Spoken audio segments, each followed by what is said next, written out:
welcome to Friends of the Forest. My name is Dale Mangold, and today we will be previewing the new album by Forrest Of FangHorn titled Ents Marching, which comes out January 19th. So sit back and let's dive right into it. And in this episode, we'll be talking about the first song on the album, which is titled The River Styx.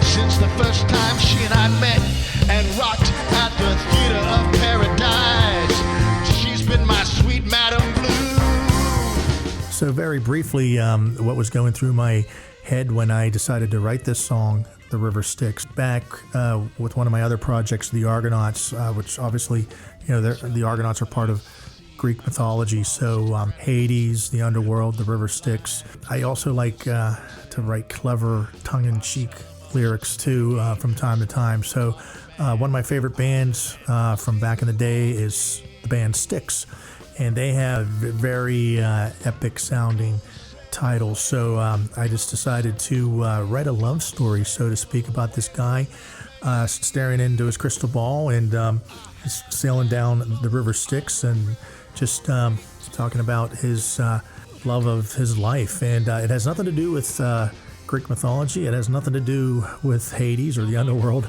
It basically is just a love song, and with some what I think are cleverly written lyrics using Styx references. I wanna sail down the River Styx with you. We'll also be hearing from some of the guests that appear on this track, and those special guests on this track are Tony DeLuca on the bass, Louis Costa from the Argonauts on drums. Also from the Argonauts, Mr. Zach Spondike. He lays down multiple saxophone tracks, alto and bari sax to be more specific. And then on trombone from the book club, you got Dan Horgan. And our first guest we're going to hear from on guitar is Mr. Jim McDermott. Hey, Jimmy, how are you doing? And welcome to the show. Hey, thanks for having me. You're welcome, Jim, and thanks again for spending some time with us. Let's just dive right into everything here. How about letting everyone know your mindset as far as the guitar parts that you came up with, and maybe go into some of the equipment that you used on this track. It's always so much fun to be in the studio. I've been lucky enough to be in the studio a few times over the years, including recording with you, Dale, on Tobacco Road album way back. And this song, River Styx, is definitely minor key, kind of haunting as you slide on down the river, not sure what's out there. So I definitely added some minor key notes to like the solo. And I would say I was in a Warren Haynes mindset at the time, from Government Mule, big fan of his. I was playing my beautiful baby blue D'Angelico semi-hollow guitar through my Fender Blues Junior 4 amp. And if anyone cares, I think I was playing for that one my Boss DS1 pedal and then some delay for that solo, and that ended up being pretty fun. All right, that was Jim McDermott. I want to thank Jim for spending some time with us and sharing his experience recording this song.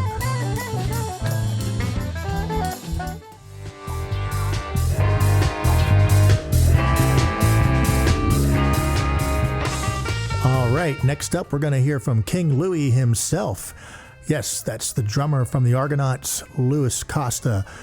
And we caught up with Louis recently, and we're going to let him tell you a little bit about some of the background of him and I working together in the early stages of this song. The River Styx. This was a really fun song to play on drums because it has a pretty cool, unique feel to it.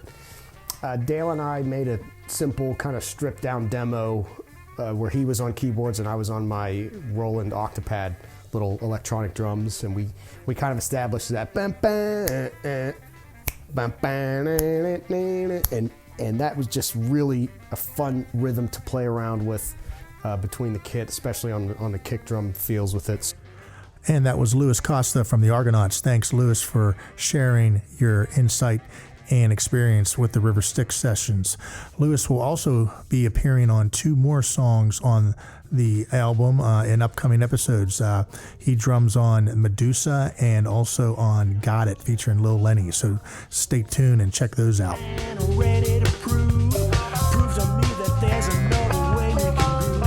All right, next up we have from the book club Mr. Dan Horgan joining us. And Dan is the first trombone player that I've had the pleasure of doing some tracking with in the studio.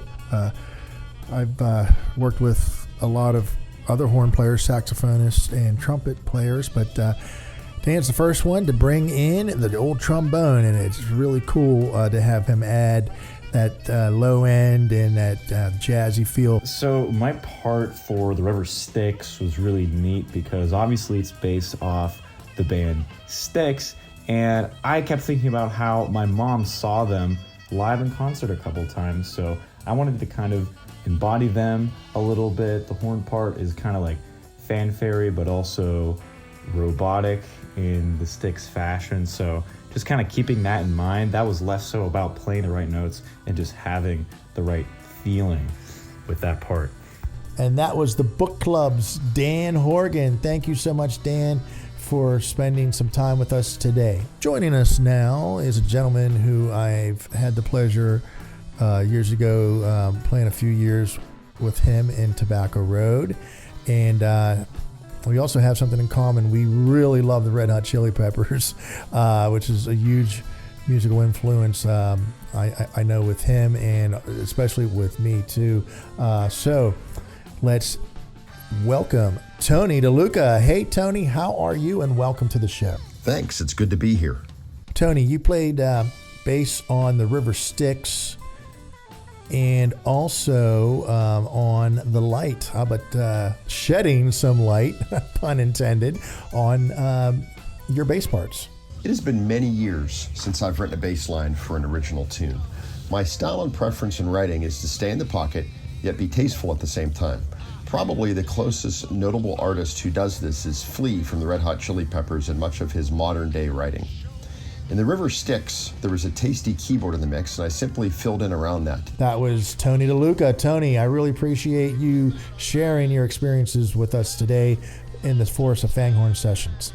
That about wraps things up for this episode. I want to thank everyone for tuning in, and I hope everyone enjoys not only this episode, but we're going to have 9 other episodes. There's 10 tracks on the album, and once again, the album is Forrest Of FangHorn, Ents Marching, and it comes out January 19th, and it's going to be available everywhere that you listen to music. So whether it's Spotify, Apple Music, iTunes, Amazon, Pandora, anywhere that you can listen to music, stream, obviously. I would hope that some of you are kind enough to download it as well, because this one I recommend listening to with a nice set of headphones, because it's pretty cool. There's a lot going on in a lot of the tracks. So thank you again, and we'll see you next time around.